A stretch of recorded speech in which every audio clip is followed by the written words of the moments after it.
Hello friends, अस्सलाम वालेकुम।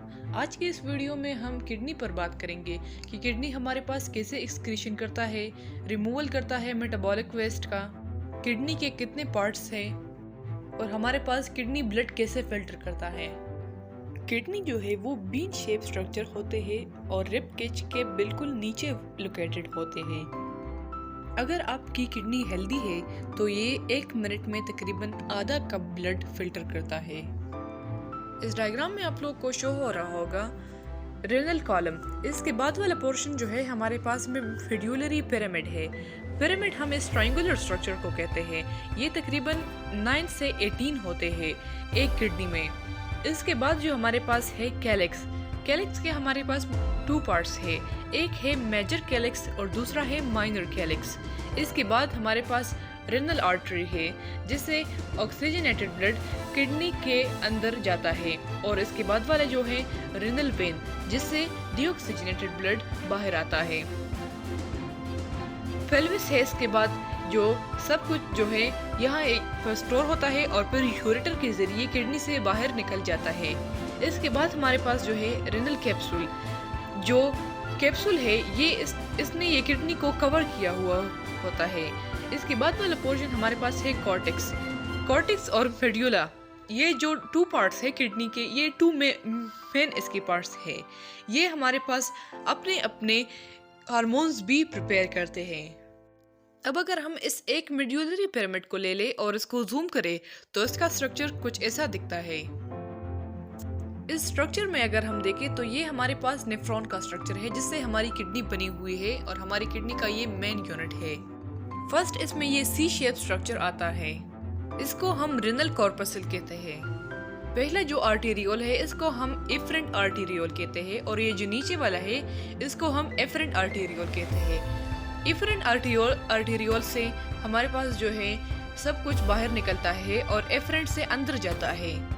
इसके बाद ग्लोमेरुलस आता है, फिर इसके बाद टिब्यूल्स आते हैं जिसमें फर्स्ट वन है हमारे पास प्रोक्सिमल कन्वोल्यूटेड टिब्यूल। इसके बाद वाला जो है इसको हम descending limb of loop of Henley कहते हैं। ये जो डिसेंडिंग लिम्ब है ये वाटर से परमिएबल होता है। इसके बाद जो है लूप ऑफ हेनली आता है, और ये बाद वाला पोर्शन जो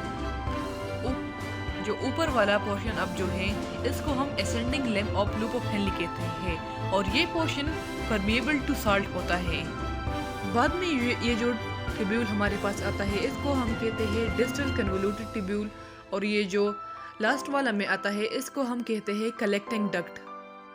लूप ऑफ हेनली और कलेक्टिंग डक्ट का जो नीचे वाला पोर्शन है ये हमारे पास आउटर मेडुला में आता है, और ये जो ऊपर वाला पोर्शन है ये हमारे पास कॉर्टेक्स में आता है। हमने इस स्ट्रक्चर में नेफ्रॉन पूरा देख लिया। अब हम नेफ्रॉन के एक एक पार्ट को समझेंगे और इसकी एनालिसिस हम जूम करके करेंगे। रेनल कॉर्पसल जो है इसका डायमीटर 200 माइक्रोमीटर है। इसके बाद जो है सर्कल शेप हमारे पास ग्लोमेरुलस है।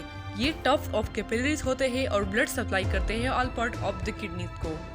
इसके बाद जो है हमारे पास ग्लोमेरुलस ब्लड फिल्ट्रेशन करते हैं और अल्ट्रा फिल्ट्रेट करते हैं। इसके बाद वाला जो है वो इन्हें हम कहते हैं पोडोसाइट। ये जो होते हैं हमारे पास विजरल लेयर में पाए जाते हैं, और ये कम्प्लेक्स एपिथेलियल सेल से बने हुए होते हैं। ये हर एक कैपिलरी के इर्द गिर्द होता है, और इसमें जो न्यूक्लियाई होता है वो ओवल शेप होता है। यहाँ पर इसने जो है नैरो स्लिट्स बनाए हुए होते हैं जो कि ब्लड को फिल्टर करते हैं।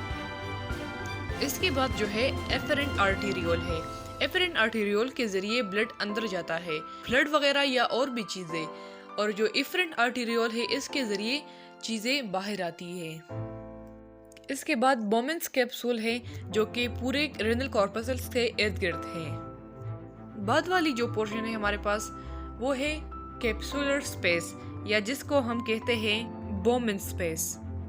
दोस्तों, इस नेफ्रॉन में हमारे पास जो है ये जो रेनल कॉर्पसल है इसमें मेसेंजियल सेल भी पाए जाते हैं जिनमें इर्रेगुलर न्यूक्लियाई होता है, और ये जो मेसेंजियल सेल है इनके पोडोसाइट्स से डार्कर होते हैं। रेगुलेशन ऑफ ब्लड फ्लो करता है और इम्यून डिफेंस में भी हेल्प करता है और इसे रिपेयर भी करता है। इसके बाद नेफ्रॉन का जो पार्ट है वो है प्रॉक्सिमल कन्वोल्यूटेड ट्यूब्यूल। ये पार्ट डिस्टल कन्वोल्यूटेड ट्यूब्यूल से लार्जर है। मिडिल में आप लोगों को एक सेल दिखाई देगा, इसको हम कहते हैं सिंपल क्यूबॉइडल और columnar epithelium cell. Proximal convoluted tubule reabsorb करता है ऑर्गेनिक न्यूट्रिएंट्स को, प्रोटीन्स को, वाटर एंड इलेक्ट्रोलाइट्स को रीअब्सॉर्ब करता है। एनायन एंड केटाइन को सिक्रीट करता है जैसे कि H+ एंड अमोनियम। यहाँ पर ये जो रेड पोर्शन है ये साइटोप्लाज्म है प्रॉक्सिमल कन्वोल्यूटेड ट्यूब्यूल का, और ये बहुत ज़्यादा इजिनोफिलिक है। इजिनोफिल जो है इम्यून सिस्टम की सेल्स है। ये साइटोप्लाज्म जो है डिस्टल कन्वोल्यूटेड ट्यूब्यूल और कलेक्टिंग डक्ट को बनाता है। इसके बाद हमारे पास लूपोपेनली आता है। लूपोपेनली 2 पार्ट्स में डिवाइड है, एक है कॉर्टेक्स और दूसरा है मेड्यूला। जो नीचे पोर्शन है ये मेड्यूला में लोकेटेड है और ये जो ऊपर वाला पोर्शन है ये कॉर्टेक्स में लोकेटेड है। पहला जो पोर्शन आता है इसको हम कहते हैं प्रॉक्सिमल स्ट्रेट ट्यूब्यूल या थिक डिसेंडिंग लैम्प। जो दूसरा पोर्शन है ये है डिस्टल स्ट्रेट ट्यूब्यूल या थिक डिसेंडिंग लैम्प। ये पैसिव ट्रांसपोर्ट से वाटर को रीअब्सॉर्ब करता है और इसके सेल सिंपल स्क्वेमस एपिथेलियल है। इसकी मॉर्फोलॉजी लूपोपेनली की और प्रॉक्सिमल कन्वोल्यूटेड ट्यूब्यूल की मॉर्फोलॉजी तकरीबन सेम है। एसेंडिंग और डिसेंडिंग लैम्प में एक जंक्शन आता है, उसको हम कहते हैं मैक्यूला डेंसा। मैक्यूला डेंसा जो होता है ये टाइटली पैक्ड सेल्स होते हैं। इसमें प्रोमिनेंट न्यूक्लियाई होते हैं और टालर सेल बॉडीज होते हैं। विद इन द ट्यूब्यूल्स ये NaCl को भी डिटेक्ट करता है और नॉर्मल ब्लड प्रेशर या ब्लड वॉल्यूम को भी मेंटेन करता है। इसके बाद वाला जो पोर्शन है वो है डिस्टल कन्वोल्यूटेड ट्यूब्यूल या DCT। इसमें बहुत ज़्यादा कम माइक्रोविलाई होते हैं प्रॉक्सिमल कन्वोल्यूटेड ट्यूब्यूल से। इसके स्टेंस भी जो है वो लाइटर होते हैं, माइक्रोविलाई इसके शॉर्टर होते हैं। ये रीअब्सॉर्ब करते हैं Na+ एंड Cl- को और यूरिन को हाइपोटोनिक बनाता है।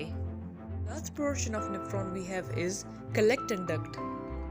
ये यूरिन को जो है माइनर कैलिक्स में ड्रेन करता है।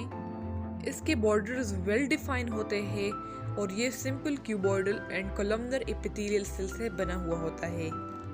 ये वाटर को रीअब्सॉर्ब करता है और सिक्रीट और एब्सॉर्ब करता है वेरियस इलेक्ट्रोलाइट्स को। नेफ्रॉन में हमारे पास कुछ आर्टरीज और वेन्स होते हैं, जिनमें आर्टरीज जो होते हैं पहला नंबर पर इंटरलोबुलर आर्टरी, इसके बाद आर्कुएट आर्टरी और इसके बाद इंटरलोबुलर आर्टरी होते हैं, और इसी तरह interlobar when, arcuate when and interlobular when इस किडनी या नेफ्रॉन में पाए जाते हैं। पार्ट 2 में हम देखेंगे कि रीअब्सॉर्प्शन फिल्ट्रेशन किडनी पीएच कैसे मेंटेन करता है, ब्लड कैसे फिल्टर करता है, यूरिन क्या होता है, adrenal cortex and adrenal medulla क्या क्या हार्मोन सीक्रेट करते हैं और नेफ्रॉन के कितने पार्ट्स हैं या टाइप्स हैं, ये हम नेक्स्ट वीडियो में देखेंगे। If you like the video, please subscribe to our channel.